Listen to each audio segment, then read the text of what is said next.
जय माता दी मित्रों, आपके और आपके परिवार पर भगवान सूर्यदेव की कृपा सदैव बनी रहे। आज मैं आपको भगवान सूर्यदेव की व्रत कथा सुनाने जा रही हूँ। सालों पहले एक बुढ़िया सूर्यदेव की भक्ति में पूरी तरह से लीन थी। वो हर रविवार को सुबह स्नान कर घर के आंगन को गोबर से अच्छी तरह लिपाई करके सूर्यदेव की पूजा करती थी। फिर सूर्यदेव के लिए व्रत रखकर शाम को उन्हें भोग लगाने के बाद भोजन करती थी।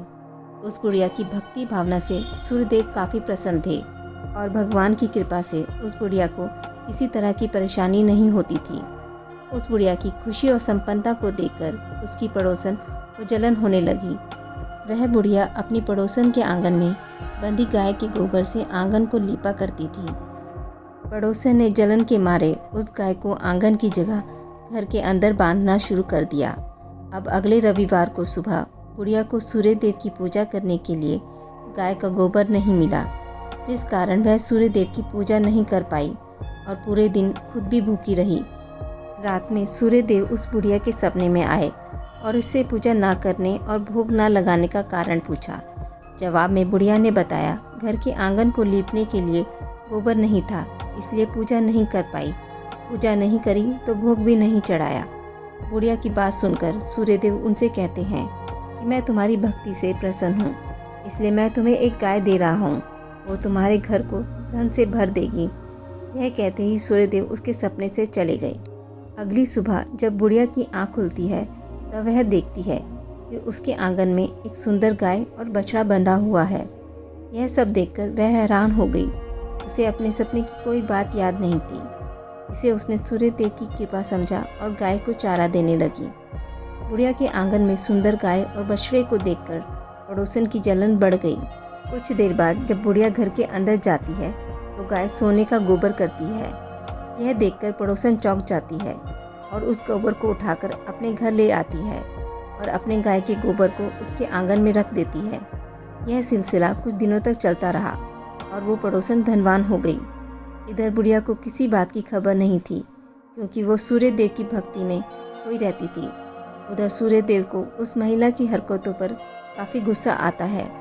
उनके गुस्से के कारण धूप काफ़ी बढ़ जाती है, जिस कारण बुढ़िया गाय और बछड़े को घर के अंदर बांध देती है। उसी रात आंधी चलने लगती है, इसलिए वह गाय और बछड़े को आंगन में नहीं निकालती। रात भर गाय अंदर ही बंधी रही। सुबह जैसे ही बुढ़िया की नींद खुलती है तो वो सोने का गोबर देखकर हैरान हो जाती है। उस दिन के बाद से रोज़ाना वो गाय को घर के अंदर बांधने लगी। गाय के सोने के गोबर से बुढ़िया धनवान हो गई, जिसे देखकर पड़ोसन को और जलन होने लगी। पड़ोसन ने जलन के मारे सोने के गोबर देने वाली गाय के बारे में उस राजा को बता दिया। राजा को जैसे ही सोने के गोबर देने वाली गाय का पता चला तो उन्होंने तुरंत सैनिकों को भेजकर उसे महल लाने के लिए कहा। जब सैनिक बुढ़िया के घर पहुंचते हैं तब वह सूर्यदेव को भोग लगाकर खुद भोजन करने के लिए निवाला उठाने ही वाली थी कि तभी राजा के सैनिक गाय और बछड़े की रस्सी खोलकर उन्हें अपने साथ ले जाते हैं। बुढ़िया उनसे गाय और बछड़े को ना ले जाने की प्रार्थना करती है, लेकिन राजा के सैनिक बुढ़िया की एक नहीं सुनते। कुछ ही देर में सैनिक गाय को राजा के पास ले जाते हैं। राजा गाय की सुंदरता को देखकर काफ़ी खुश होते हैं और उसे अपने पास ही रख लेते हैं।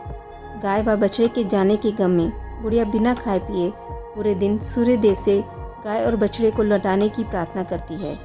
इधर दूसरे दिन सुबह राजा सोने का गोबर देखकर हैरान हो जाता है।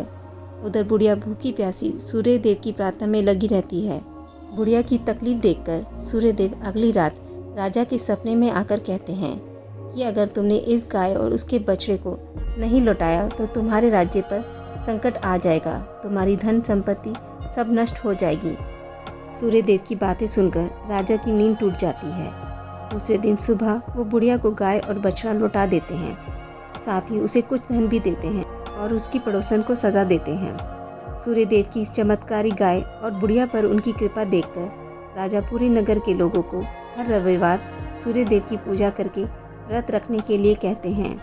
तभी से ही रविवार के व्रत का चलन शुरू हुआ और राजा के पूरे राज्य में खुशियाँ ही खुशियाँ छा गई। ओम सूर्याय नमः। ओम सूर्याय नमः। ओम सूर्याय नमः। ओम सूर्याय नमः। ओम सूर्याय नमः। ओम सूर्याय नमः।